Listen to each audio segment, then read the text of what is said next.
I caught my brother in my bed with my fiancée. My parents demanded I pay for their wedding to keep the peace. Instead, I vanished without a trace and let her destroy his life. I need to get this out somewhere anywhere because if I sit in this silence any longer, the memories will claw their way out of my skull and drive me insane. It has been years of psychological warfare, betrayals layered upon betrayals, and a level of familial gaslighting so severe it genuinely made me question my own sanity. I am writing this down to remind myself that I am not the crazy one. I am not the villain. 4 years ago I was a 29-year-old lead structural engineer working in Seattle. I had spent the last decade of my life doing everything right. Long hours, steel-toed boots, breathing in concrete dust and diesel fumes, working my way up from a junior site manager to overseeing massive commercial developments in the West Side commercial zone. I built a solid, enviable life. I had a beautiful modern apartment overlooking the skyline, a reliable truck, a heavy savings account, and a portfolio I was proud of. I thought I had the entire blueprint of my life mapped out perfectly. The centerpiece of that blueprint was Elena. We had been together for 3.5 years, engaged for the last 10 months. She was a pediatric nurse at the city's top hospital, radiant, fiercely intelligent and driven. We actually met at my younger sister Chloe's nursing school graduation party. It was an instant, undeniable connection. I proposed to her on a freezing December evening by the waterfront where we shared our first date. We both cried. My family was ecstatic. My mother immediately took over wedding planning, practically moving into our apartment with her binders and fabric swatches, while my dad was already making crude, boisterous toasts about future grandchildren at every Sunday dinner. Then there was my younger brother Mason. He was 27, a perpetually struggling musician who worked part-time as a barista in a trendy downtown cafe. He was the classic golden child who could do no wrong despite failing out of college twice and constantly needing financial bailouts from our parents. Mason always had this subtle, undermining way of talking about me. He would constantly joke that Elena was way out of my league or that she was settling for a boring corporate drone. It was always wrapped in that plausible deniability of brotherly banter, but the venom was there. I ignored it. I was too happy, too secure to see the massive, glaring red flags waving right in front of my face. It all shattered on a random, miserable Tuesday in November. We had just finished a massive foundation pour for a new high-rise, beating the incoming stormfront by mere hours. The site director was so thrilled we hit the milestone ahead of schedule that he sent the entire management team home at 1:30 p.m. I remember sitting in my truck, the rain hammering against the windshield. Feeling this overwhelming surge of affection for Elena, I figured I would surprise her. I stopped at her favorite artisanal bakery, bought a box of ridiculous overpriced pastries, and planned to spend the entire afternoon curled up with her before her evening rotation started at the hospital. I pulled into my apartment complex's underground garage at exactly 2:15 p.m. I saw Elena's white sedan parked in its usual spot, completely normal. Tuesday was her administrative day off. I grabbed my bags, rode the elevator up to the 4th floor, and walked down the carpeted hallway. I did not even bother trying to be quiet. I slid my key into the lock, turned it, and pushed the heavy wooden door open. The apartment was quiet but not silent. There was music playing faintly from the master bedroom, some indie acoustic playlist Elena loved. I set my keys in the bakery box down on the kitchen island. I was shrugging off my damp jacket when I heard the sound. It was not the television. It was not a podcast. It was a low, rhythmic thudding against the drywall, accompanied by a sharp, breathless gasp. My stomach plummeted. A sickening, icy dread washed over my entire body. I told myself she was working out. She had to be working out. I walked down the short hallway, my boots silent on the hardwood floor. The bedroom door was cracked open about 2 in. I pushed it wide open. I did not yell. I did not scream. I did not drop to my knees or throw anything. The human brain is a bizarre mechanism. In moments of catastrophic trauma, it just shuts down the emotional receptors and begins recording raw data.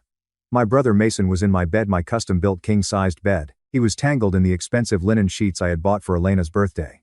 And Elena was right there with him, her hands tangled in his hair, her eyes squeezed shut. I stood in the doorway for what felt like an eternity but was probably only 3 seconds. The floorboards creaked under my weight. Mason's head snapped up. The blood drained from his face so fast he looked like a corpse. Elena let out a piercing, hysterical shriek and scrambled backward against the headboard, frantically pulling the duvet up to her chin. Mason started stammering, his voice cracking like a terrified teenager. Carter, man, wait. It is not what it looks like. We were just get out, I said. My voice did not even sound like my own. It was a dead, hollow monotone, completely devoid of inflection. It sounded like a machine. Mason was falling all over himself, hopping on one foot as he tried to pull his jeans on over his pale legs. Carter, listen to me, bro.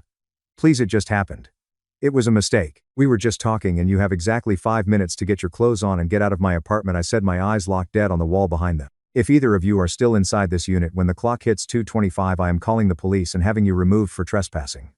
Elena finally found her voice. She was sobbing. Thick, ugly tears streaming down her face, ruining her makeup. Carter, baby, please let me explain. I love you. It meant nothing. She reached a hand out toward me. I stepped back so fast I nearly tripped over the doorframe, recoiling as if she were a venomous snake. "Do not speak to me," I whispered. The coldness in my tone finally made her shut her mouth. "Just get out." I turned my back on them, walked into the living room and stood perfectly still by the floor-to-ceiling windows staring out at the Seattle rain. I heard the frantic rustling of clothes, the desperate hushed whispering, the sound of a zipper. 7 minutes later I heard the front door click shut. I was alone.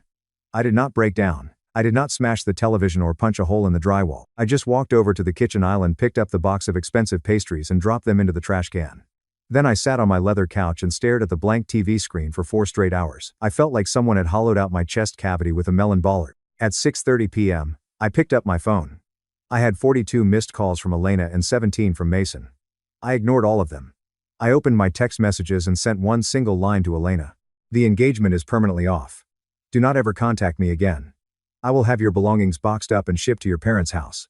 Then I blocked her number. I blocked her on Instagram, Facebook, LinkedIn, everything. I took the $12,000 diamond engagement ring she had abandoned on the nightstand and her panic put it in a small velvet box and shoved it to the back of my junk drawer. Next I called my parents. My mother answered on the second ring, her voice bright and cheerful. "Carter, honey, we were just talking about you. Have you and Elena decided on the catering menu yet?" I spoke with that same dead mechanical voice. "The wedding is cancelled.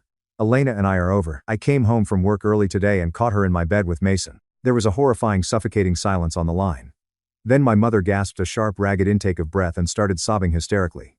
I heard her drop the phone, heard my dad yelling in the background, and then he picked up the receiver. "Carter, what the hell is going on?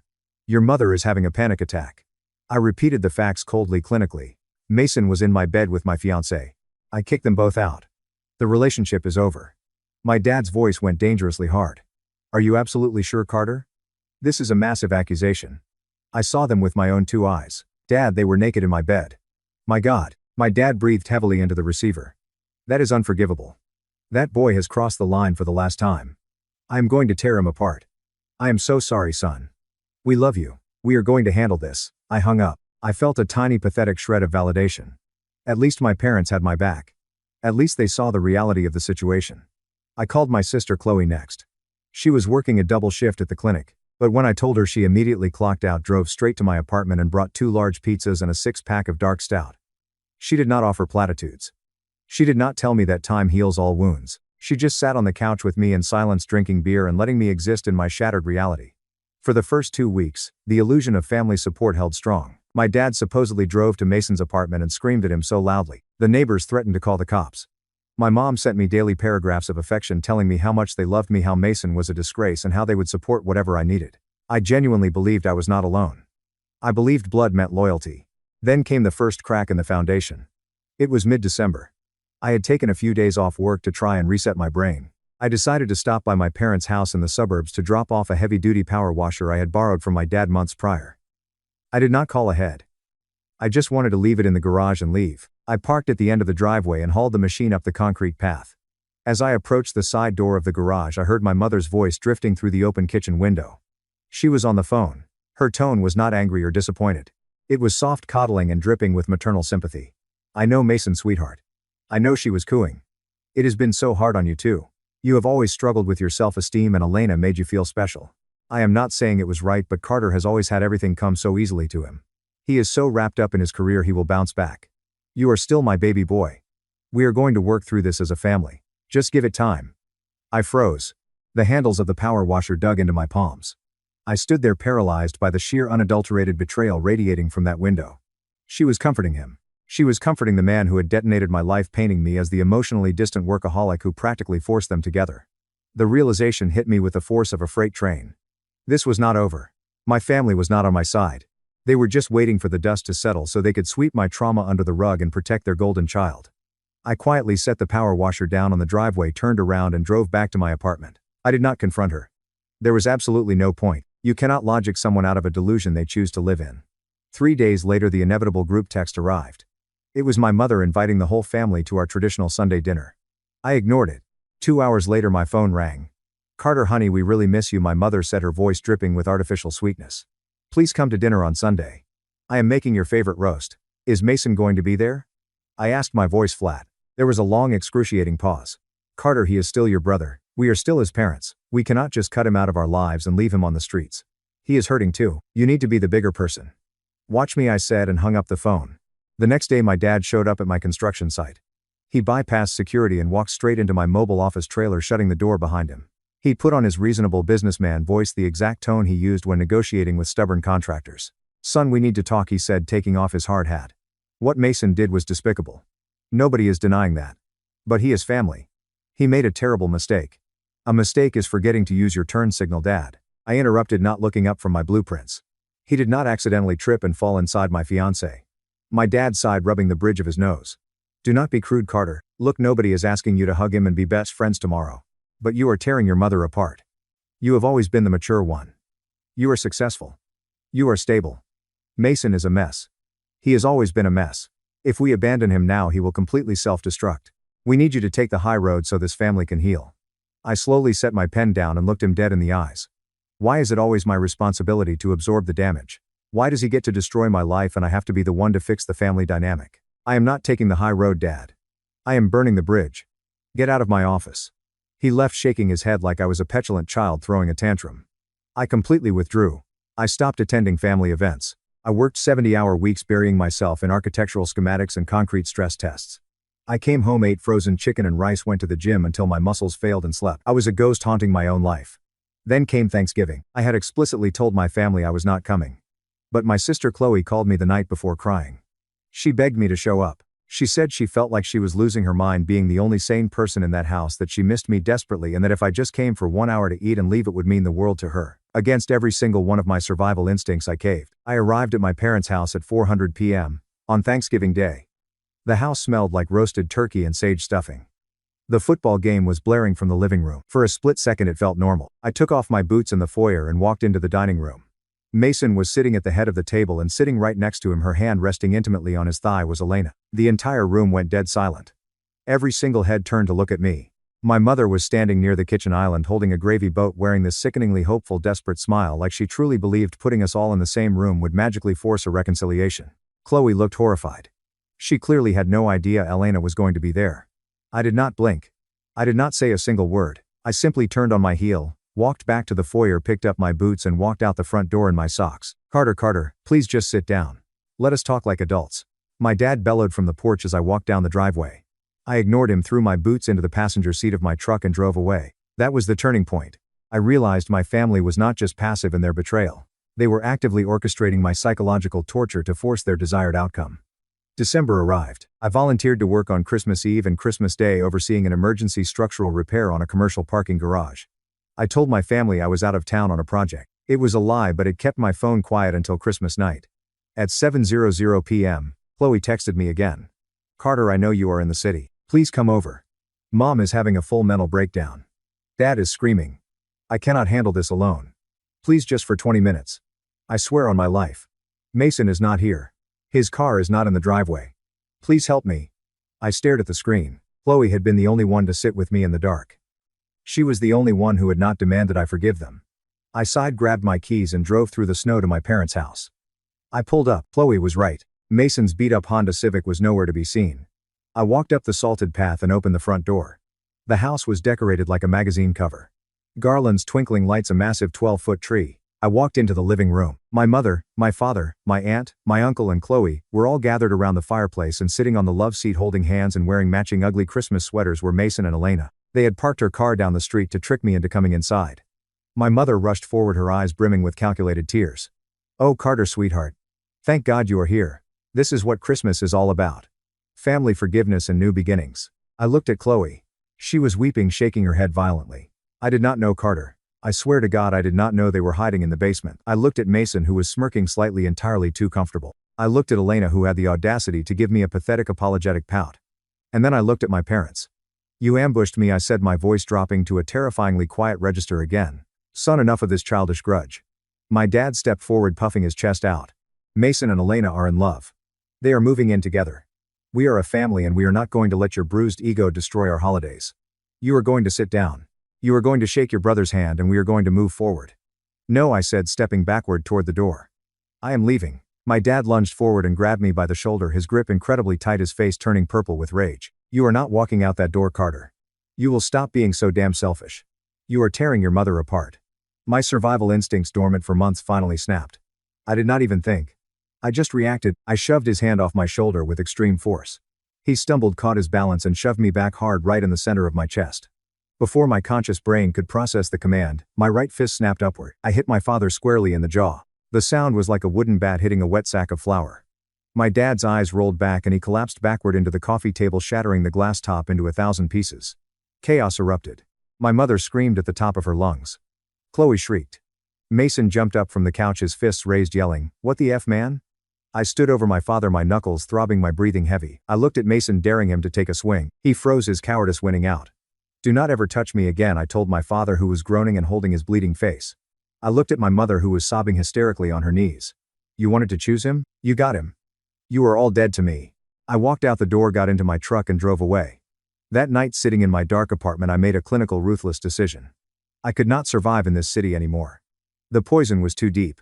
I opened my laptop, logged into my company's internal portal, and applied for an immediate indefinite transfer to our regional headquarters in Austin, Texas, 2,000 miles away. Because of my seniority and the massive demand for project managers in the booming Texas market, my transfer was approved in 48 hours. My apartment lease was month to month. I had no pets. I had no real ties left. By the second week of January, I had packed my entire life into a U-Haul. I changed my phone number.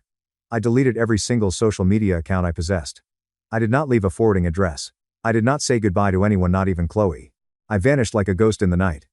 Update 1. Austin was exactly what I needed. It was hot, loud, and entirely disconnected from my past. I threw myself into my new role as senior project manager for a massive downtown commercial development. I bought a small modern house in a quiet suburb, started running 5 miles every morning around Ladybird Lake, and slowly, agonizingly began to rebuild my shattered psyche. For 6 solid months I heard absolutely nothing from the people who shared my DNA. It was pure, unadulterated peace. I was sleeping through the night again. The phantom weight on my chest had finally evaporated. Then in late June I received a message on LinkedIn. It was from my older cousin Jenna. She lived in Dallas and had always been the black sheep of the extended family. Independent, rebellious, and fiercely critical of my parents' toxic dynamics. "Carter, I know you are in Texas. I used a private investigator friend to track your professional license. Please do not block me. I am not a flying monkey for your parents. I have not spoken to them in months. I am coming down to Austin for a tech conference next week. Can we please just grab a coffee? Just you and me. I promise on my life." I hesitated for 3 days, but the isolation of a new city was starting to wear on me, and Jenna had always been a straight shooter. I agreed, naming a highly public, crowded coffee shop downtown. I told her if I saw a single family member within a 5-mile radius, I was gone. I arrived 20 minutes early, scoped out the exits, and sat facing the door like a paranoid mob informant. Jenna walked in alone. She looked tired, but she smiled warmly when she saw me. We sat for 2 hours. She did not ask me to forgive anyone. She did not make excuses. She just told me she was proud of me for getting out, and we talked about our careers, the Texas heat, and normal mundane life. It felt incredibly healing. Before we left, Jenna hugged me tightly. "My birthday is next month," she said. "I am renting out a private dining room at a steakhouse in downtown Austin. Just my closest friends and a few colleagues. No family. I would really love it if you came. You need to get out and socialize, Carter." I looked into her eyes. I did not see any deception. "No family?" I asked. "None. I swear to God." I agreed to go. A few weeks later I met Sienna. I was at a local hardware store on a Sunday morning buying supplies to build a custom deck for my backyard. I was struggling to load 12-foot lumber onto a flatbed cart when a woman in denim overalls and a messy bun walked by, stopped, and effortlessly grabbed the other end of the wood.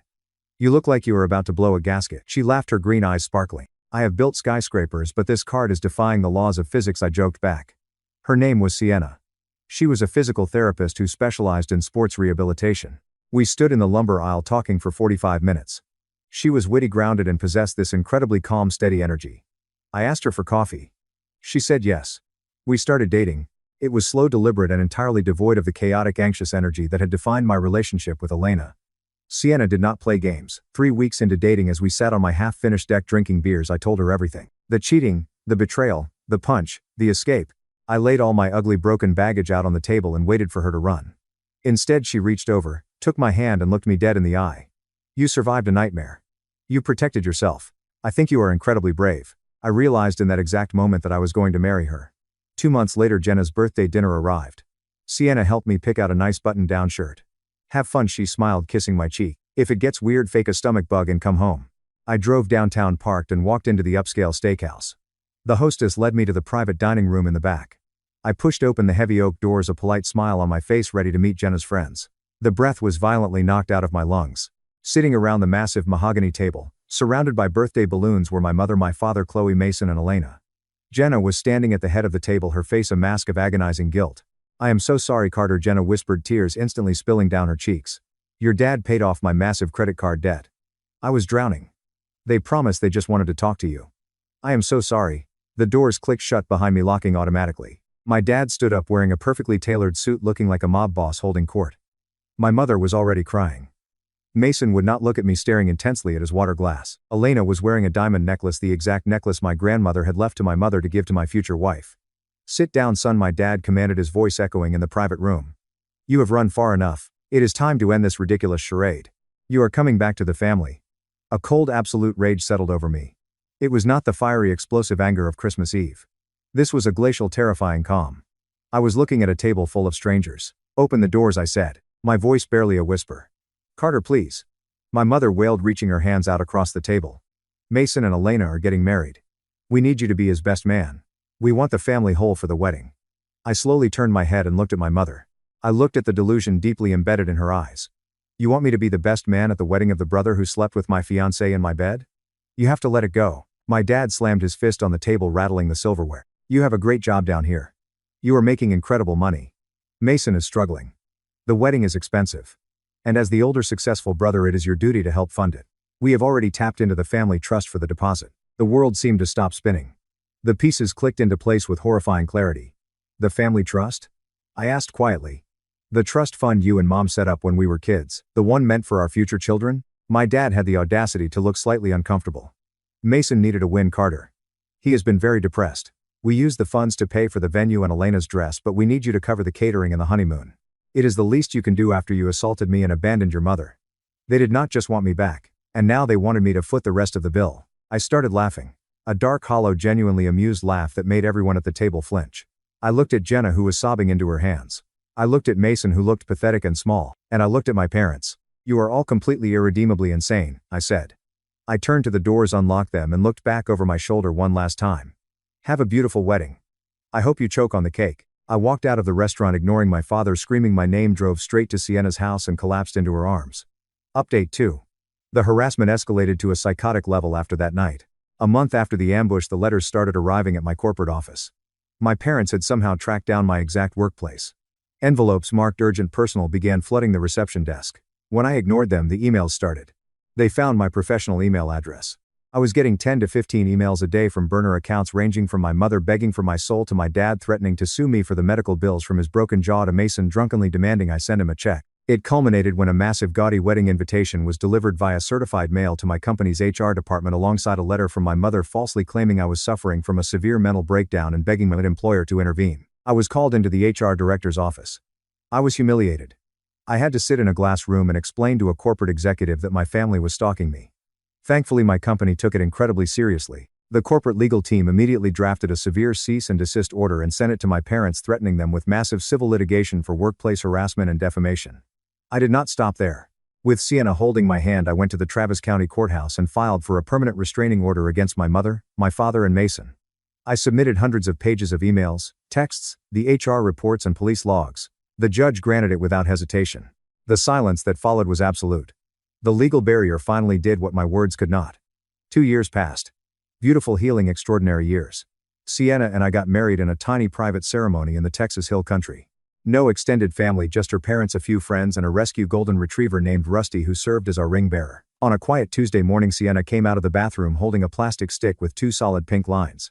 We were going to have a baby. I fell to my knees and cried into her stomach. This was my real family. This was the legacy I was going to protect with my life. At 7 months pregnant, we were sitting in the nursery painting the walls a soft sage green when I brought it up. "I do not want him to have my last name," I said quietly, rolling paint onto the drywall. Sienna stopped, wiping a smudge of paint from her cheek. "Are you sure, Carter? That is a huge step. My last name is tied to people who view me as a disposable bank account." I said, my voice firm. "I do not want my son carrying the legacy of a man who demanded I pay for my abuser's wedding. I want to take your last name. I want to be a Vance." Sienna started crying. The next week we went to the courthouse. I stood before a judge, swore my oaths, and legally eradicated my connection to my bloodline. I walked out of that building as Carter Vance. Our son Julian Vance was born during a massive Texas thunderstorm. When the nurse placed his tiny screaming body into my arms, I looked down at his perfect face and felt a tectonic shift in my soul. Every ounce of lingering pain, every shadow of betrayal was completely obliterated by the overwhelming ferocious love I felt for this tiny human. He would never know their toxicity. He would never know their conditional love. I thought the story was over. I thought the universe had finally balanced the scales. I was wrong. The climax was still coming. When Julian was 6 months old, I was working on site at a new hospital expansion project. I was walking across the steel framing wearing my hard hat and high-vis vest when my radio crackled. It was the front gate security guard. "Mr. Vance, we have an older gentleman at the perimeter fence. He is demanding to see you.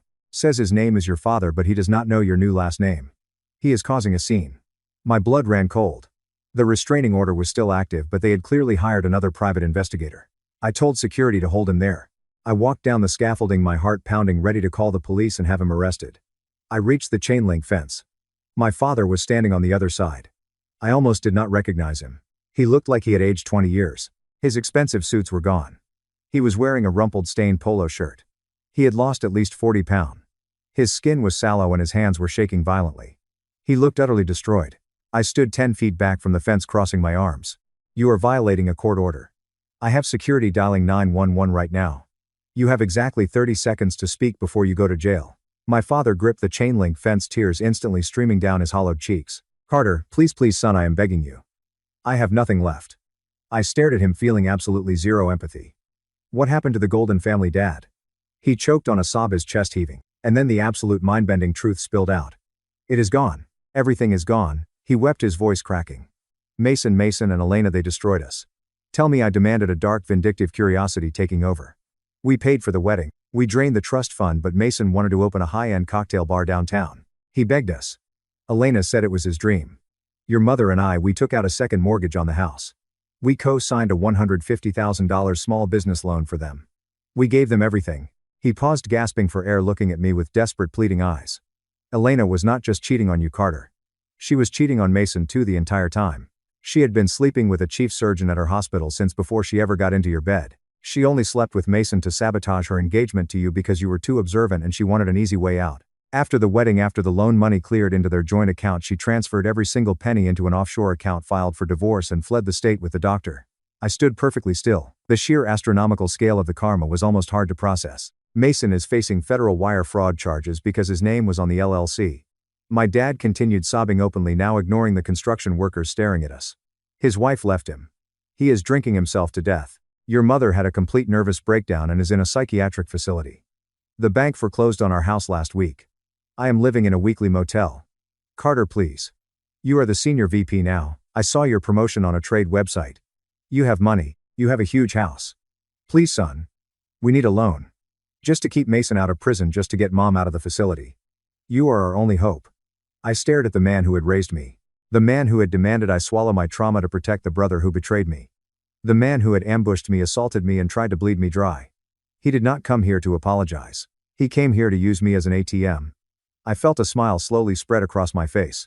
It was not a happy smile. It was the smile of a man who had just watched a chess opponent accidentally set their own king on fire. "Dad," I said, my voice echoing with absolute terrifying authority. "My name is Carter Vance.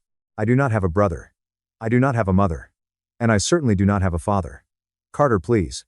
You cannot let your family die in the gutter," he screamed, rattling the fence. "You chose your family," I said softly, turning my back to him.